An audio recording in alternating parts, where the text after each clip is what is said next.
জলপাইগুড়ির খড়িয়া গ্রাম পঞ্চায়েত, এই গ্রাম পঞ্চায়েতেই সন্ধ্যা নামলেই চলে শিলাবৃষ্টি। শিলাবৃষ্টি নয়, ঢিলাবৃষ্টি।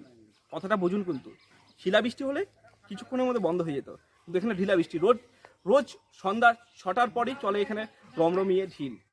ভয়াবহ ঘটনার সাক্ষী জলপাইগুড়ি। রাত হলেই ঢিল বৃষ্টি হচ্ছে শহরে, ভয়ে ত্রস্ত একাধিক পরিবার। এলোপাথারি বড় বড় ঢিল পড়ছে বাড়িতে। ভৌতিক নাকি কোনো অলৌকিক শক্তি, ভয়ে ঘুমহীন রাত কাটাচ্ছে শহরের একাধিক পরিবার। এমনই ভয়াবহ কাণ্ড ঘটেছে জলপাইগুড়ির সদর ব্লকের খড়িয়া গ্রাম পঞ্চায়েতের পাঙ্গা সাহেব বাড়ি এলাকার 4টি বাড়িতে। বাসিন্দাদের অভিযোগ, গত কয়েকদিন থেকেই বড় বড় পাথর পড়তে থাকে বাড়ির আশপাশ জুড়ে। ভয় পেয়ে জানালা দরজা বন্ধ করেই ঘরেই থাকতে হচ্ছে বাড়ির লোকজনদের। কোনো কারণ নাই, কোনো কিচ্ছু নাই, সমানে ঢিল পড়ে যাচ্ছে। সন্ধ্যাবেলা থেকে শুরু হয়েছে। আমি বাড়ি আসলাম, আমি এক জায়গায় গেছিলাম, বাড়ি আসলাম, আমার ছেলে বললো মা সমানে ঢিল পড়ে যাচ্ছে। আমি প্রথমে বুঝতেও পারিনি এই ব্যাপারটা, ঢিল পড়ছে। আমি ভাবছি কেউ বোধহয় বদমাশি করছে, ছোটো বাচ্চা কাচ্চা দুষ্টামি করতেই পারে। কিন্তু পরের দিনও পড়লো, সেরকম অতটা গুরুত্ব দিই নাই। তারপরে দুদিন তো মানে মারাত্মক। কখন থেকে ঢিলটা পড়ে? মূলত 7টা, 7টা, 7:30 থেকে শুরু হয়ে যায়, কিন্তু গতকাল একদম 6:30 থেকে শুরু হয়ে গেছে।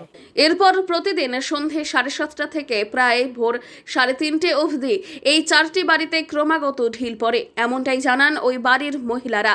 বাড়িতে অনেকেই আছেন যারা ছোট বাচ্চা নিয়ে একা থাকেন, তারা কি করবেন বুঝে উঠতে পারছেন না। প্রতিকার চেয়ে জলপাইগুড়ি কোতোয়ালি থানায় ব্যাগ ভর্তি ঢিল জমানো পাথর নিয়ে শটান হাজির হন বাড়ির ওই 4 মহিলা।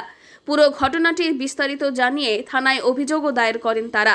এভাবেই প্রতিটি রাত রীতিমতো ভয়ে কাটা হয়ে থাকতে হচ্ছে ওই পরিবারগুলিকে।